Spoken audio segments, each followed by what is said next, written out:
Poznan Linguistic Meeting. As many of you remember, over several recent editions, Poznan Linguistic Meeting has developed a tradition of debates, plenary debates, and they always take the topic of the leitmotif of a given conference. This time we have extended our invitation to previous plenary speakers of previous PLMs, and you have in a moment, you have a pleasure to listen to some of them. Some of the previous speakers we had the honor to have. Before I invite our speakers to talk and introduce them, just a few words about the leitmotif itself. Well, it is, as you know, linguistics matters on the importance of the study of language in the modern world. So the idea is that we have thoughts and then stimulating discussion on the importance of linguistics today in all possible respects we can think of as linguists and also cross-disciplinary. The speakers will be asked, the participants of this debate will be asked to speak for 3 to 5 minutes each, and then in the meantime, you as audience are welcome to write your questions or comments in the chat. Whereas for some urgent questions after each of the mini presentations, the presenters will decide whether they want to address them immediately. After all the presentations, we will have an overall general discussion, and then again, either in the chat, in the written form, or actually you can also voice your question. All right, so now I have the honor to introduce the participants of this year's Jubilee debate. It's great to welcome Professor Sarah Hawkins of the University of Cambridge. So, Sarah, you are very welcome, and thank you for agreeing to be with us. Professor Dennis Preston of the University of Kentucky.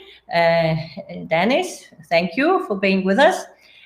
Professor Tobias Scheer of the University of Nice. Tobias, thank you for being with us and welcome. And Professor Nikolaus Ritt of the University of Vienna. Nikki, hello, good to see you and welcome. We had another invited speaker, Professor Wolfgang Dressler, also of the University of Vienna and the Austrian Academy of Sciences. He already participated during the first day of Poznan Linguistic Meeting, but now we hear from Nikki that he's unfortunately unable to participate in our debate. Nikki will probably kind of, in a way, in a few words at least, represent him, right? I suppose, right? So he will give a message from Uli.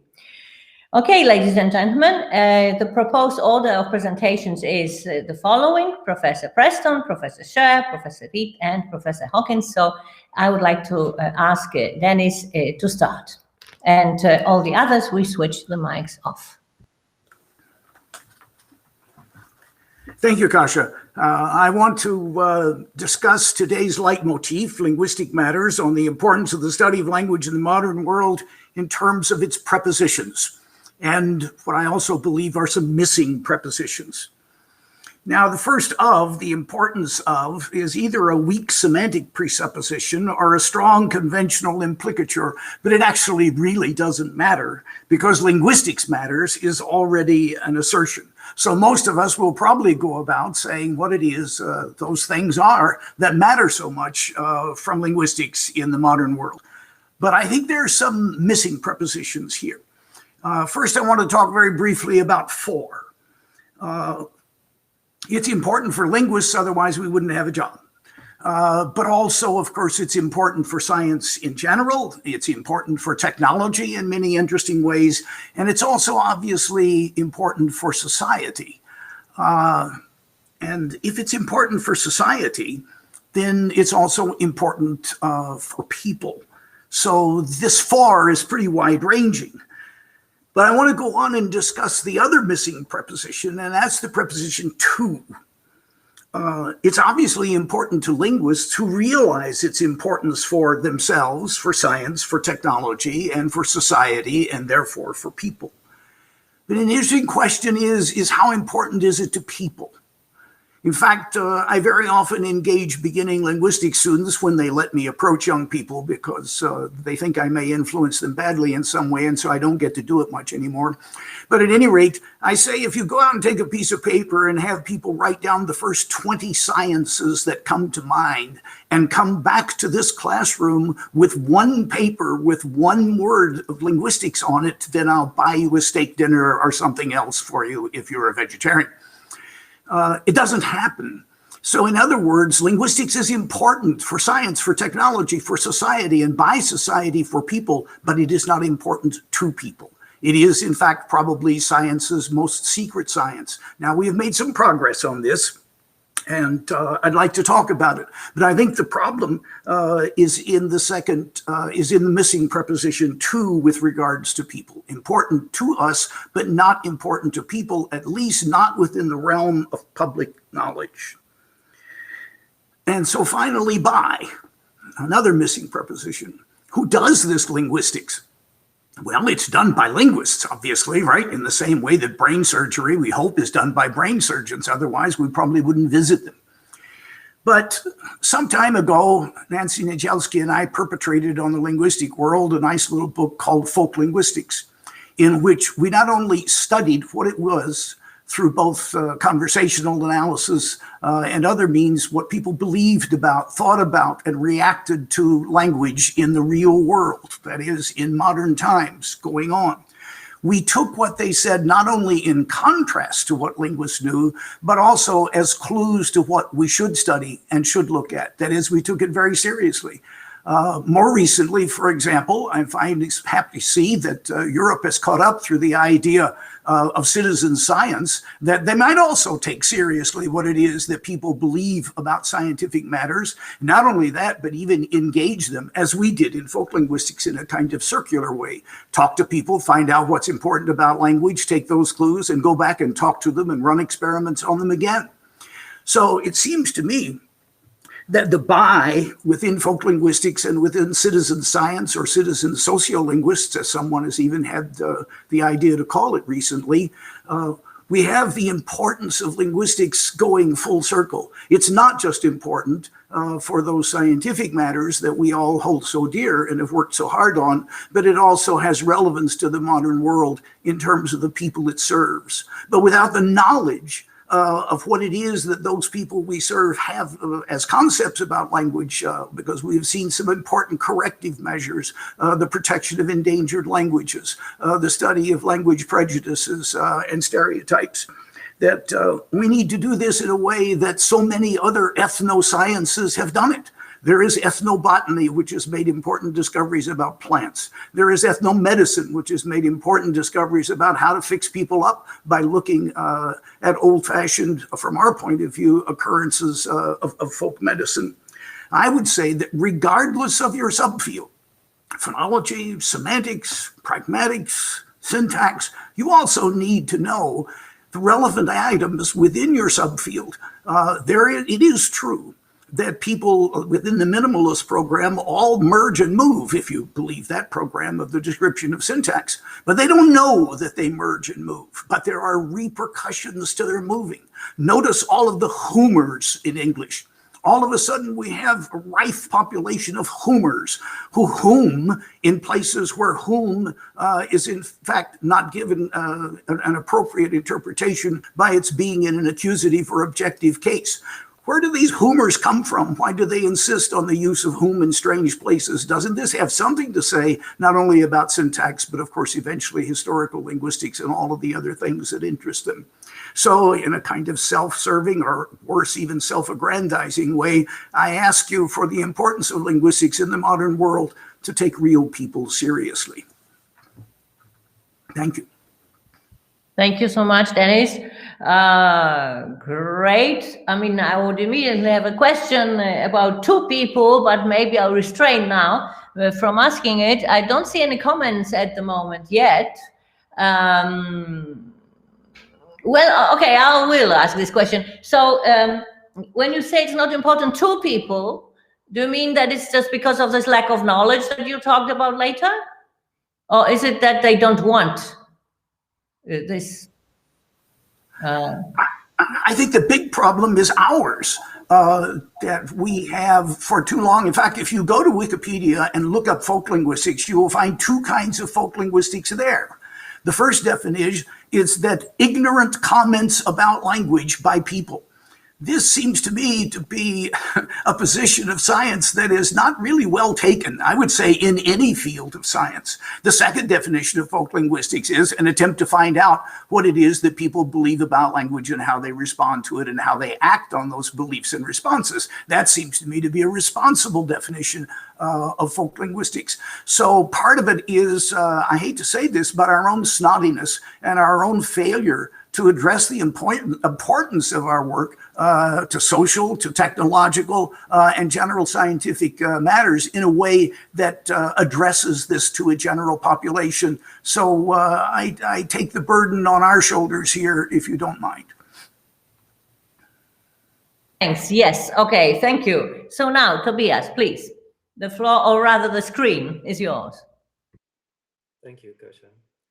So my contribution will be a word of caution regarding the leitmotif of the conference. So the leitmotif of the conference invites people to go into society, to step out of your ivory towers, of your scientific ivory towers.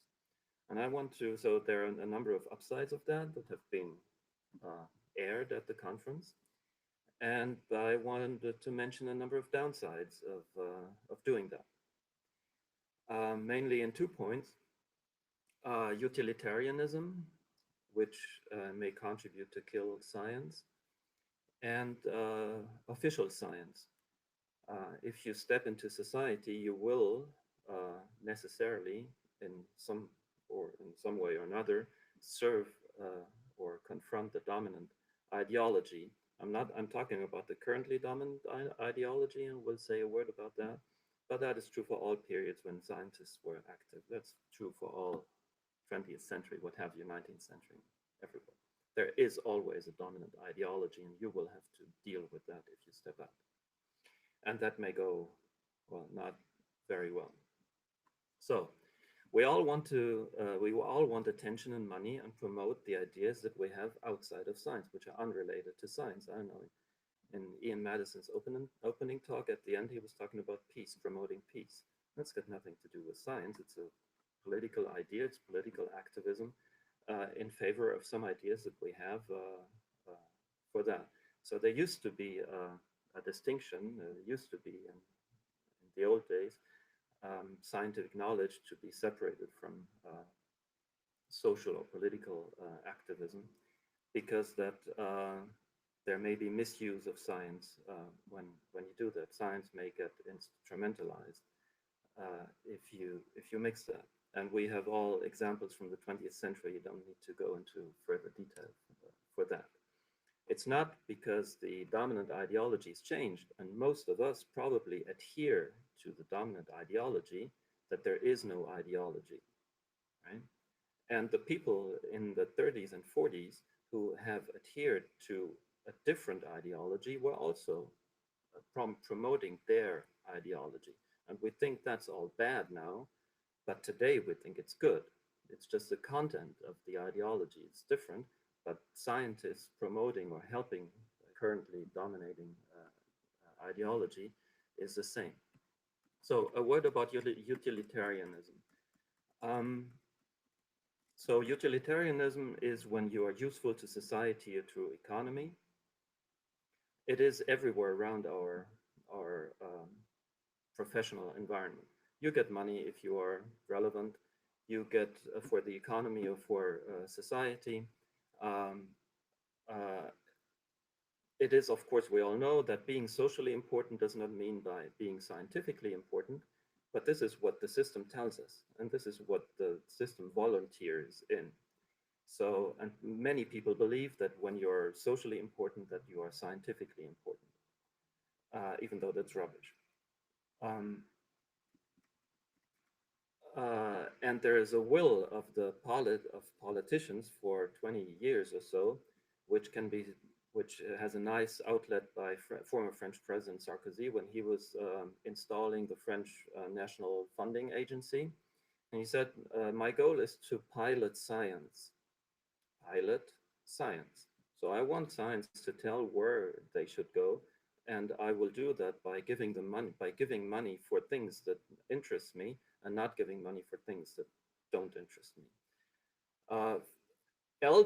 Older political regimes, including non-democratic regimes like in the 19th century, were much better on that because they had decided to give money to science and to let science self-organize and to let science decide by itself what is important and what is not, and who gets money for what, on merit and on scientific matters. And there is a huge flow of politics into science in the past, I don't know, 20 or 30 years. Another word, so the second point I have already started talking about is what I would call official science. So in communist countries, there was no science at professional science outside of societal relevance. For those who've been there, they surely remember that. So there were no institutes at the university of things that are good for nothing. Okay. So the dominant ideology selects science and promotes X and making Y impossible. And I would like to take a few examples from our current environment. Climate studies. So ask Judith Curry, for example, who is a professional climatologist, was actually a professional climatologist, was banged out of the system and attacked personally and scientifically because her results would not serve the dominant ideology, which is that climate change is man-made. She had results that were not confirming that. That's just one example. There are hundreds of climate scientists, professionals who don't, whose results do not abide by the current ideology and are ejected from the system. There is something I wanted to mention, elfish, something that Kasia is concerned with. That's kind of zombie English that is promoted partly for ideological reasons, to get diversity, quote, into the system, and which is very relevant socially and money-wise and institutionally and so on, and has a little to do with science, and well, but it's a strong issue. Or imagine somebody is doing work on migrants and is studying discrimination of migrants by the society that they go to.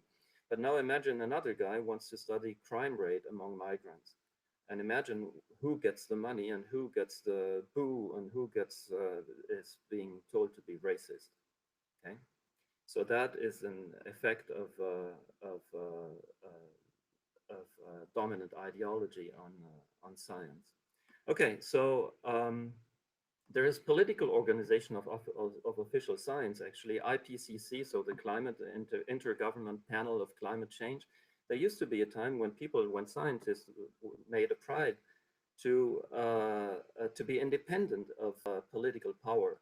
And today they're proud of being a part of the political power. So the I of IPCC means intergovernmental. Okay, so politicians are nominating scientists, right? It's not the voice of science, it's the voice of the politics through science. And that's the same for all scientific advisory boards. In the pandemic that we've been through in France, there's a scientific advisory board picked by the politicians, by the president, right? Probably in all countries, and they produce official science. Ask them about chloroquine, right? For example, and how scientists, there's a famous case in France, Raoult, ask them about how scientists that have a divergent meaning are treated, right? Okay, so all I want to say is that stepping into getting out of our academic tower certainly has upsides, but it has downsides. We need to be cautious when by our scientific expertise we caution and legitimize political action. And for me, expertise and political action is well advised to be two different things. Thank you. Yeah, thanks. I mean, something that I would expect of Tobias, strong statements. Well, I so like zombie English. I'll use it now. Well, again, I have the number of questions grows. One thing that maybe later on we can come back to is against the picture that you have shown us, humanities versus sciences, because somehow this is one of those struggles which are so political, right? So this is something that seems to be the issue over all the decades, and so to say across regimes. So I wonder what you would have to say on that, on the humanities versus sciences, whether they fit into the downside picture of politics dominating science or dictating science. Well, there is more potential traditionally, of course, for the humanities to be abused by politicians. That's obvious, but that's not exclusive. The tobacco industry is corrupted, has bought scientific scientists for decades and ordered studies showing that tobacco is not any harmful, right? And that has worked for hundreds and thousands of scientists who have just been bought, right? That is, and they were all, I don't know, medical people or what have you. Or look at the pandemic. Right? All of a sudden, medical research was in the focus, not humanities. And look at this chloroquine thing, for example, or chloroquine, I think is the correct pronunciation, or whatever. There are many issues, and it's not just the humanities, but traditionally, I think it's true, of course, that the humanities are a better target for abuse by politicians. Mm-hmm. Okay, thank you. I can already see one comment here in the chat. This is a comment actually to Dennis. Camilo Enrique says, I agree with Dennis' position about the linguist role in community. Respect to language documentation and revitalization in South America, the linguists have the role of mediator. I help you speak with the development of some political strategies and the creation of educative texts, but the main role of language saving is yours when you use your language every day. So this was a kind of quote of a potential language user, more than the old role of hero. And he again, my BA advisor said that people believed that the linguists were who should have saved my endangered language in the 80s. I don't know, Dennis, whether you want to address this now. We can do it later. Well, I'll make a very quick comment. We have some interesting new research on Native American languages, which has issued, in fact, from studies of attitudes and ideologies within Native American groups. And the presuppositions of linguists, a kind of selfish one. If we lose this language, then we may lose the potential to do some certain kinds of scientific research in phonology or semantics that we're engaged in with that language, revealed different ideas about preservation of native languages among different groups. This is a kind of consultation which I think guides the kind of social action which linguists are inevitably involved in, even in defense of their own fields of research. So I would say, yes, we need, as linguists, of course, and this is to speak directly to Tobias's remarks, as linguists, we need to speak to those ideologies and those beliefs, because we have no hope of overwhelming political interference unless we turn the tide of political knowledge and opinion within a much larger populace. And this, I think, we can't hide our heads. It's nice to do scientific research, but it's also nice not to have it funded by political and ideological means, which, whether we like it or not, we have some control over. Thank you. All right, Nikki, would you take the screen now, please? Yes, I will. What I would like to say is, I would make like a very optimistic statement on the importance of linguistics in the modern world.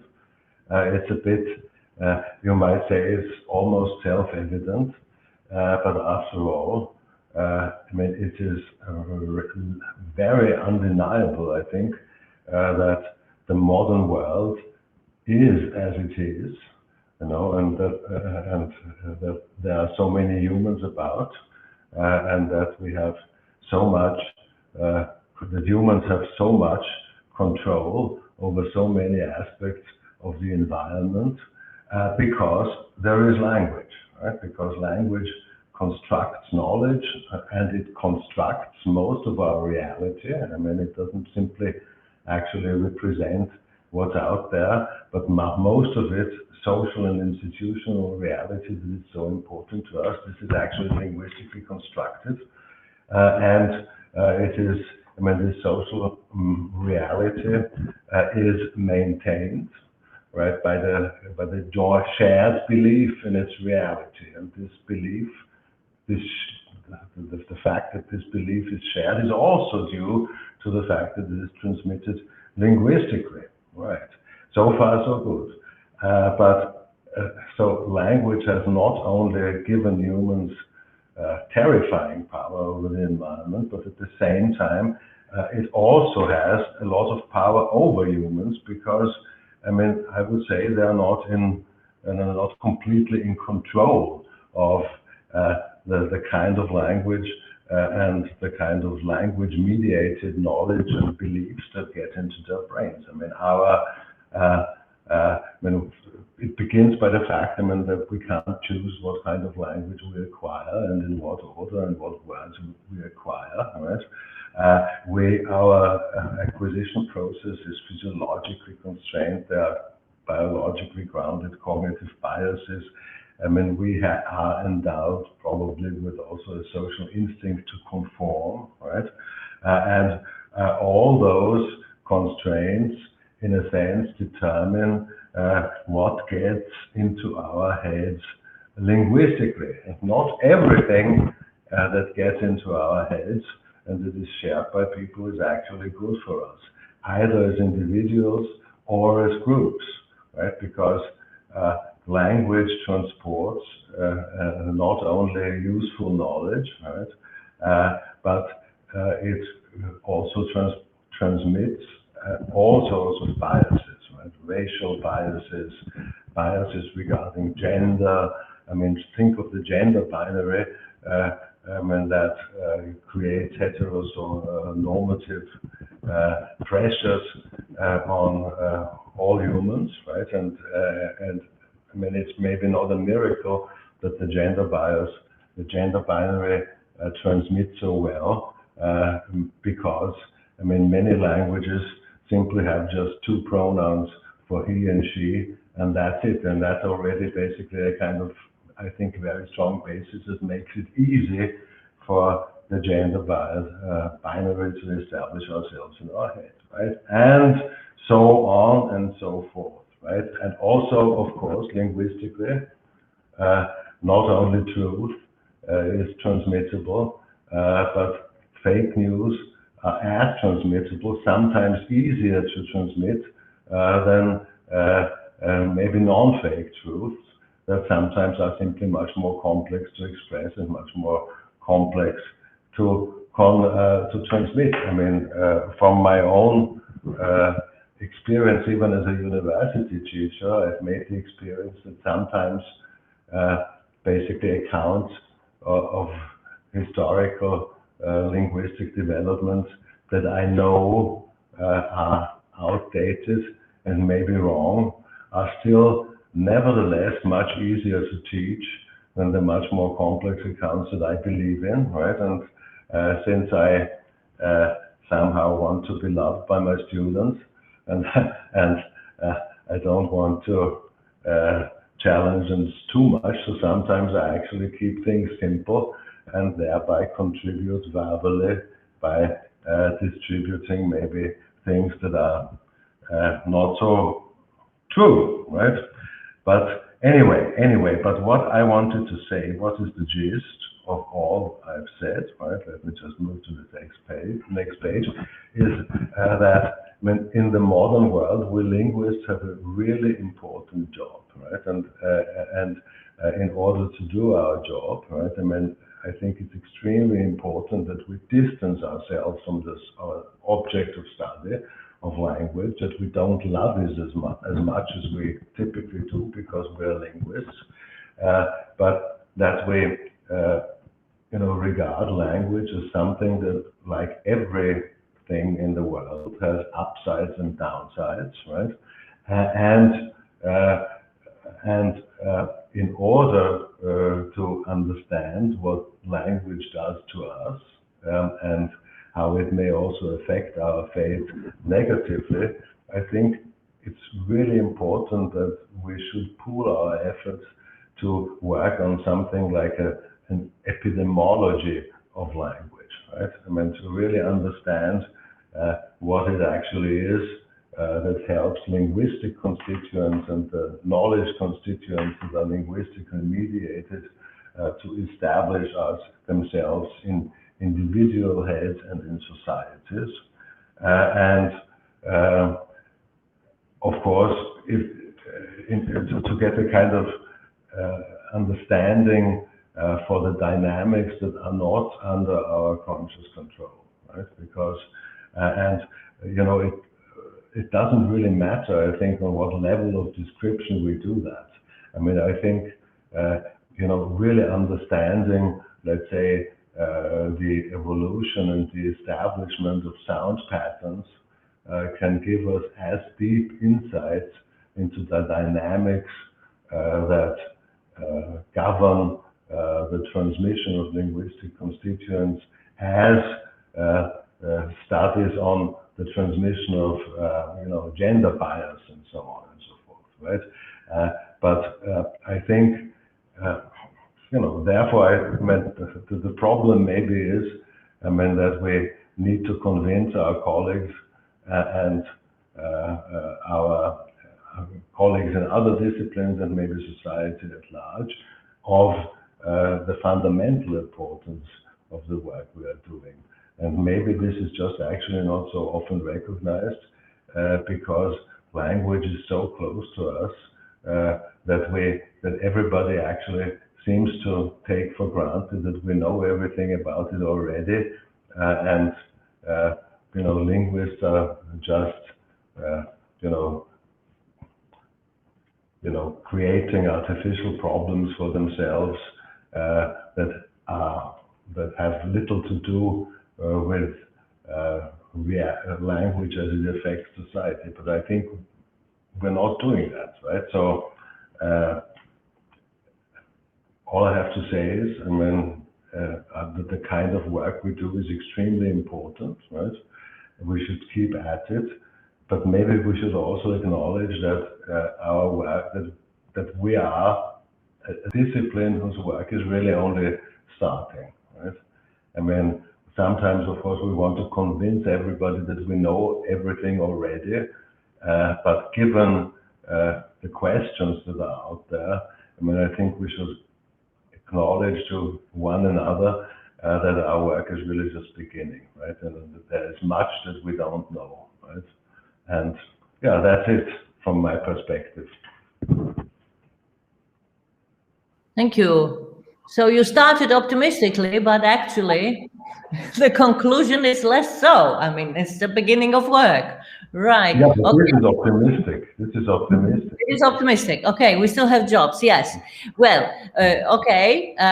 Thank you very much. Sarah, please, would you take the screen, please? Yeah, can you hear me? Yes.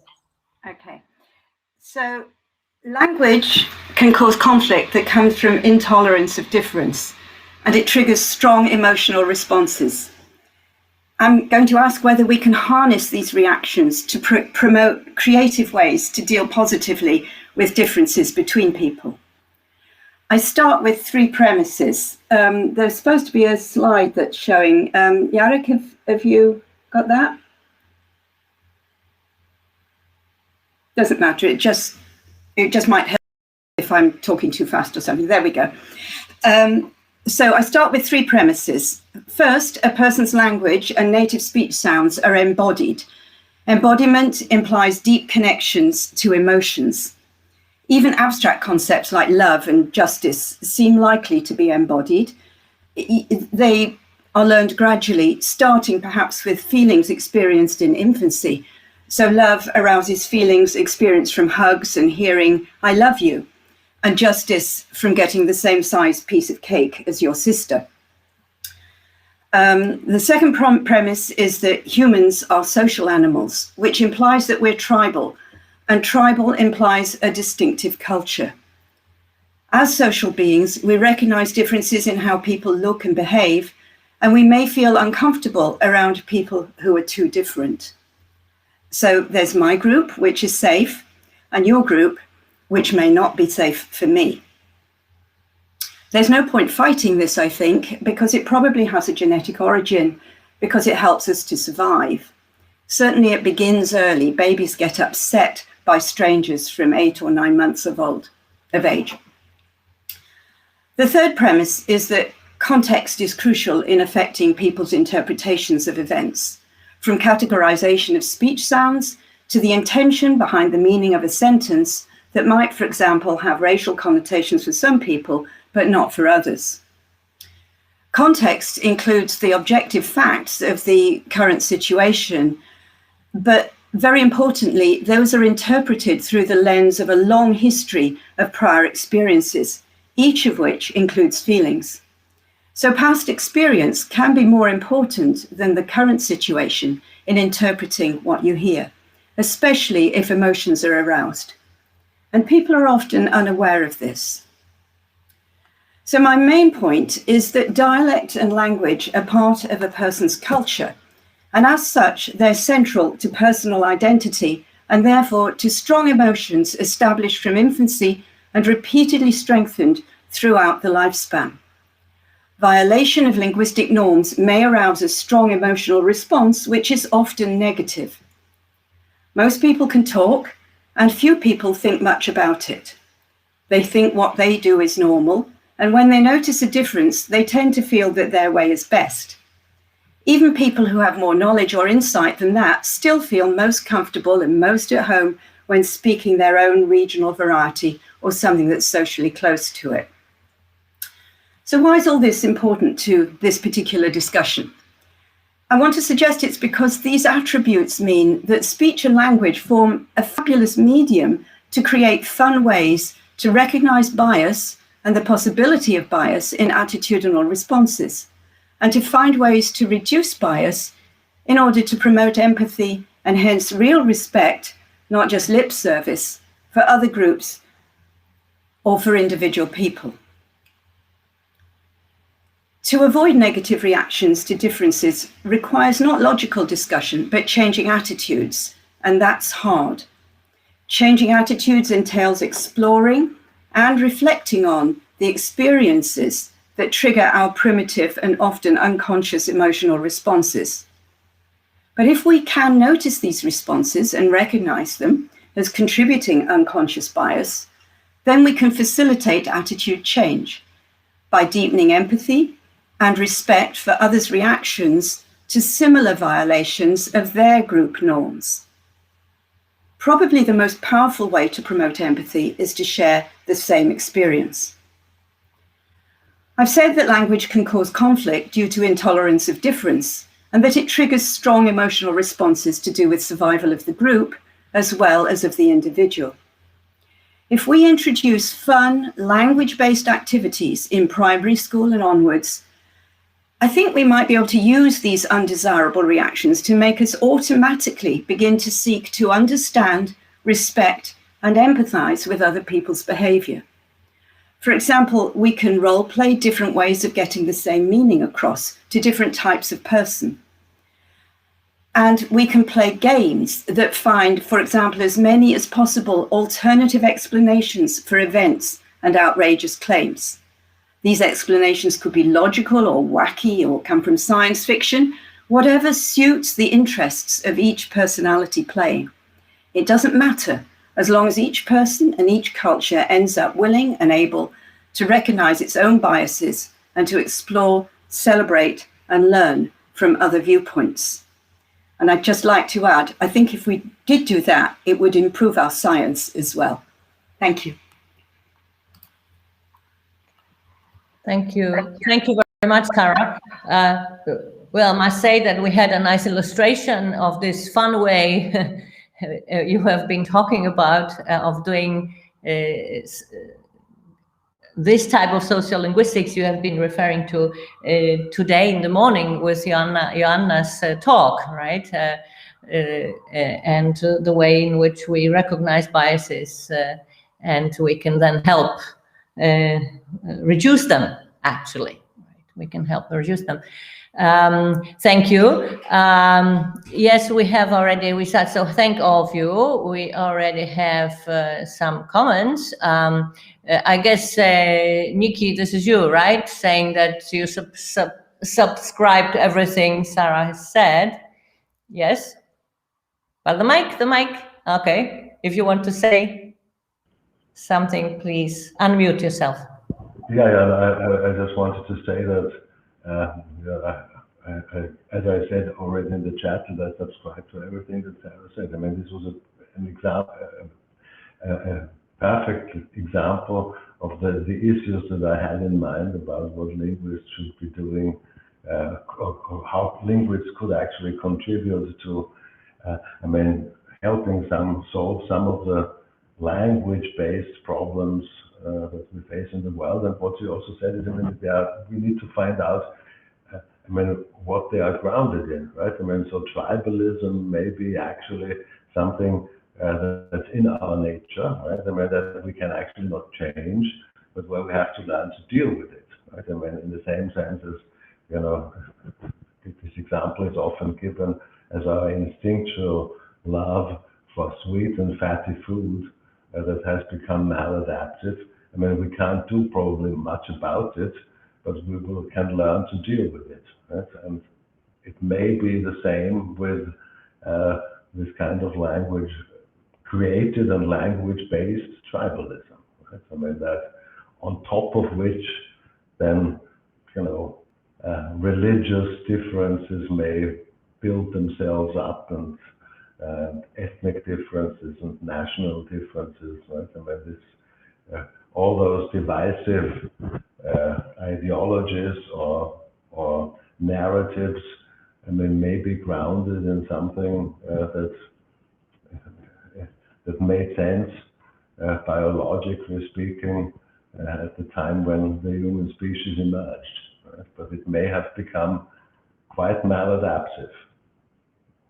Okay, just a brief comment, you know, but Sarah put it much better than I could have done. Thanks, Nikki. There's at least one question in the chat. In the meantime, ladies and gentlemen, get ready for more questions. Please either write them in or voice your comment. Ask for being admitted to voice your comment.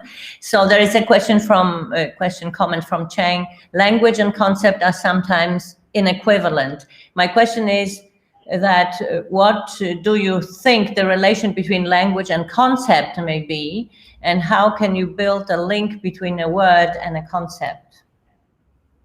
I'm not sure it's addressed to any one in particular in our board, right? I'm not sure about that. But yes. May I? Yes, please. Yes, Tobias, please. Go ahead. So that's the question of what a cognitive category is, and the association of that cognitive category to a real world item. I think that's the question. And that goes, not always, but sometimes goes through language. Let me take an example of that I actually wanted to put in my initial intervention, but there was no time. It is about the idea that is much around that women are made disappear or are made invisible by certain vocabulary items, which you some you may want to call a generic masculine. So in English it's a little difficult because English doesn't have that, but in other languages it's patent. So in English you could say actors come to the ceremony, and then some people may believe that actresses are excluded, are not meant, are not included by that. So that's supposed to be inclusive, and you want to find ways to include women or sometimes other groups in what you're saying. So in other languages, so in English it's mostly lexical, so a word like actor and actress, because there's a male and a female version. But in other languages it's grammaticalized, so you get that in pronouns, for example. So if there's a group of females and males, and then you will use the male pronoun to refer to the group. Now, and that relates to the question in the chat in the following way. What is going on? What is the cognitive category associated in the minds of English speakers to actress or to gendered pronoun like il in French, for example, what have you? Okay, so what is the cognitive category associated? And then the answer is very clear. The answer is not gender specific. So actor has a generic male, or the pronoun has a generic male, or when you say mankind has been around for a couple of thousand years, then women are included in that. And that is the case for every speaker of the language. So that's the association of a real word item and a cognitive category. And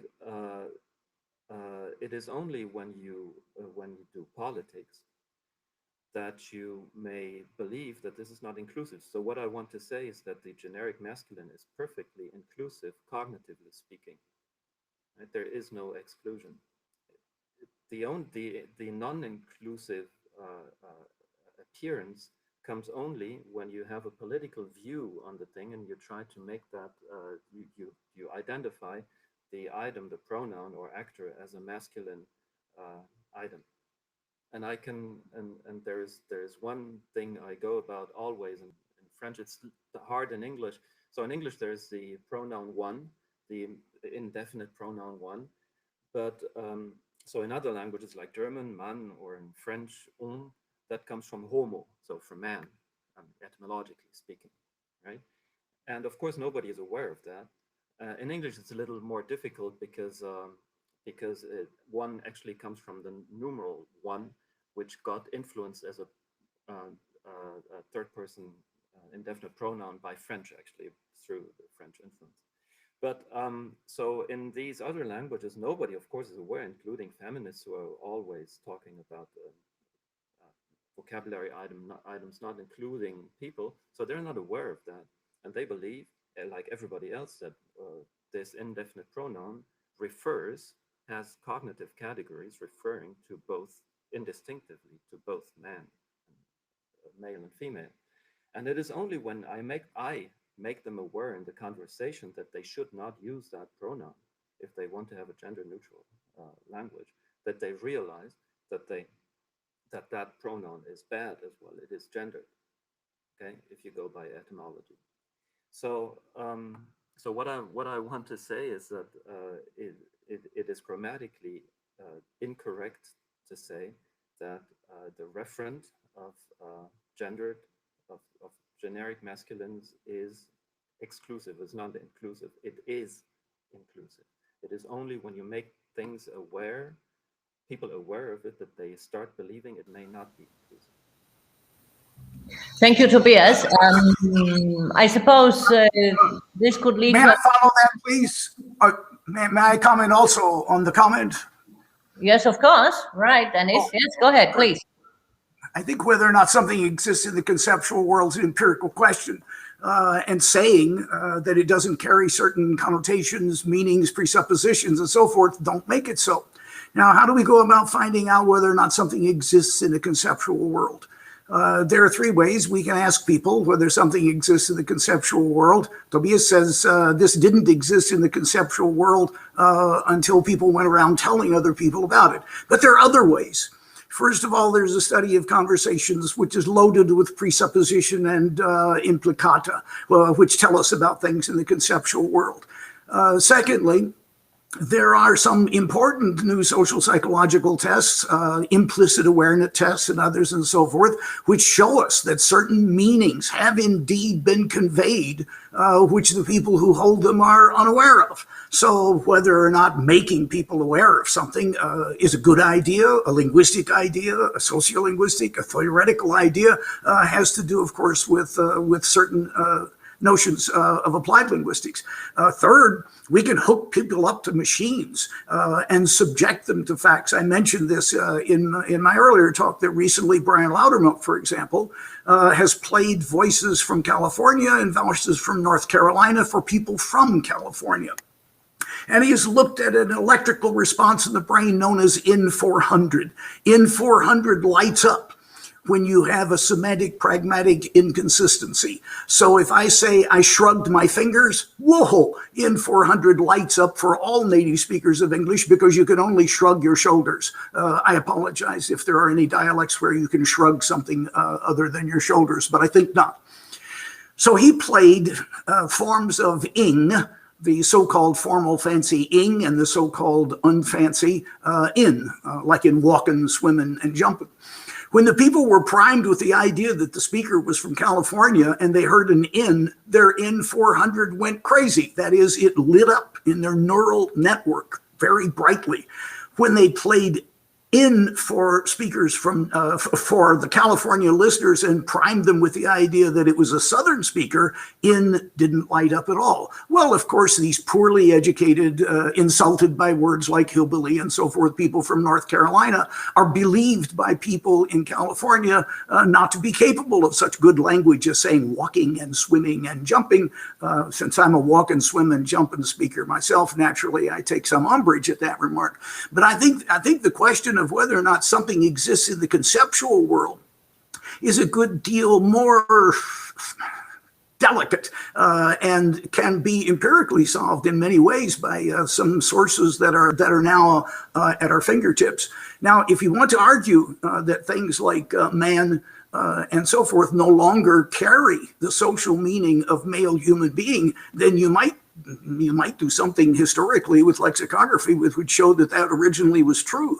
But if you want to say that it's not part of the conceptual world of speakers now, especially speakers who are studied in these more subtle ways, then I think this is an argument, and an argument which I would argue from the point of view of folk linguistics would make us a more sophisticated and modern science if we more often showed that we were arguing about things like physics, like astronomy, like gravity, like Big Bang.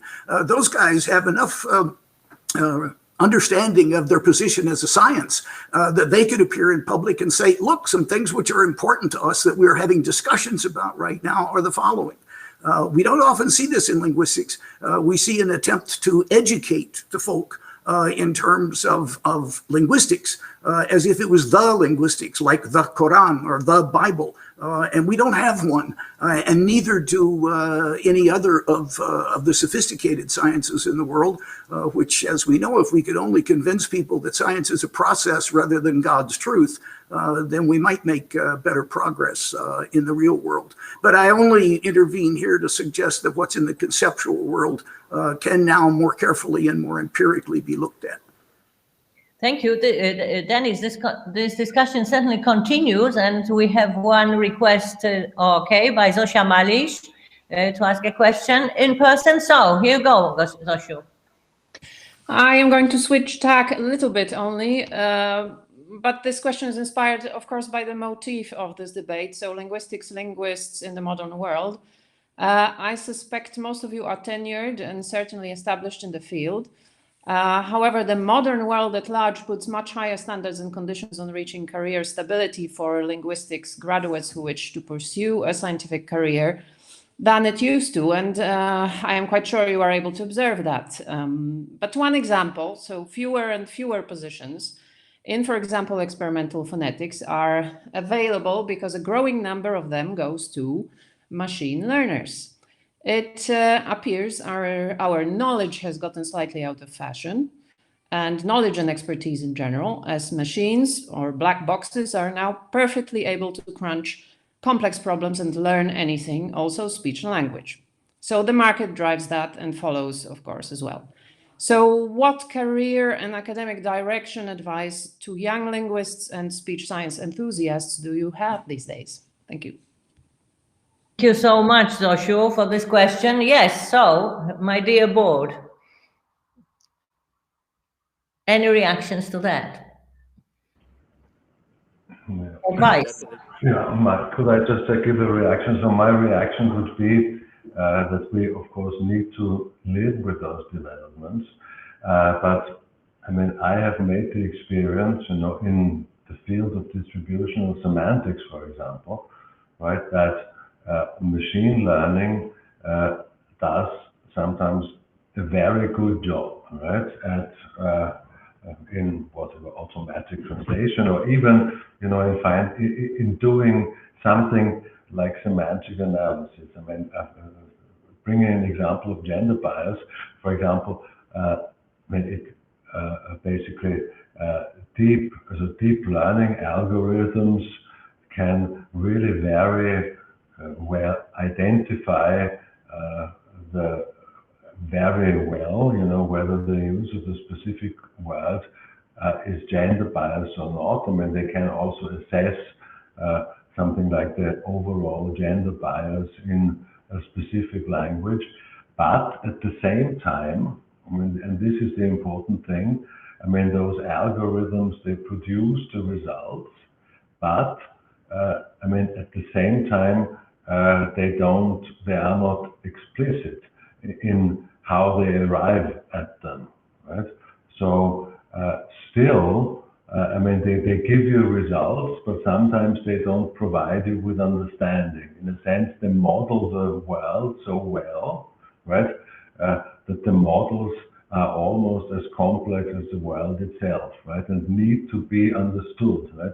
And so, I mean, probably one should simply have teams where basically linguists and machine learning people actually cooperate, right? And I mean, we cannot actually close our eyes to the reality, but I mean, we should. But I think we still have something to contribute, and I think, yeah, that's it. So that's my reaction. I think Sarah wants also to say something. Okay. Yeah, I do feel for you, although I think you have possibly exaggerated the ease with which we all got jobs long ago. And the qualifications that were required and so on. I was 38 before I got a non-tenured position that promised tenure. I did get tenure, etc., and all the other things you've said are perfectly valid, but we sometimes gloss over difficulties that were different back then from the way they are now. But to be more helpful, actually, I think what might be a good idea is if senior people, as well as people who are looking for jobs, try to think ahead about what's the next step to do. So many of my best students, my best PhD students and master's students actually ended up, to my sorrow, not in academia, but going into industry, and they did contribute significantly, as did many other people's students at that time, and in the 90s and early noughties. They contributed a lot to what has been the sort of knowledge that has been put into the deep learning machines that are now working. That couldn't have happened if phoneticians and syntacticians and semanticists, etc., had not been working on that, because, as you know, garbage in, garbage out. So that was easy to do back then. And there was a demand for it from the engineers and the computer scientists, who then took over, because there is a tendency, because we can all talk, we can all use language. There's a tendency for engineers and so on to oversimplify, to take the simple picture. In my case, what I've been fighting against is the assumption that phonemes are really important and to perception. And they took over and then they dismissed us. And so I lost grants because I got grants from industry and so on, and I lost them eventually through peer review, saying, oh, we don't need these people anymore. What I would encourage you to do is look at what the next thing is that machines can't do. And if it, from my own personal bias, and then get into that and convince the funding bodies and your peers who are doing the peer review that this is important. And my suggestion is that the next important step is, that has begun but isn't very good yet, is interaction, and not just can you answer a simple question like when's the next bus to Mitteldorf or somewhere like that, something like that, but answer questions that involve an understanding of the wider situational context in which things are happening. That would involve conversation analysis, which has been mentioned. It would involve identifying presuppositions, which are the sort of unconscious biases that I was talking about, and so on. Try to look ahead and go into a field that's like that, because what you can be sure of is that what you started as, and it happened to me too, when you made your decisions about what to do as a beginning PhD student, funding had changed by the time you were merged at the other end with a PhD, and you have to be flexible all the way through. It's not much hope. I know it's harder now, but that's the best I can offer you. Thank you.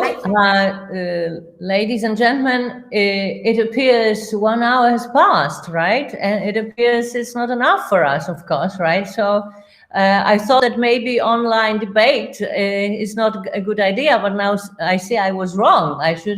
We should have predicted that we need more time. Anyway, the schedule is the schedule. So what I want to say is that, well, very briefly, from Dennis Preston, we know that linguistics is important for science, technology, society, people, but it's not important enough to people. And this is something we should work on. From Tobias Scheer, we know that we got to know that the message is that scientists, in this sense linguists, should decide themselves on what they do rather than regimes or politicians. Nikki is both an optimist and hardworking optimist, I would say, because he says we should distance ourselves from the subject matter, but still work on it with kind of moderate love, right? Moderate love, but we still have a lot to do. And Sarah sees a lot of potential in our work in the sense of recognizing biases and helping to cure them and reduce them, and promoting empathy and respect.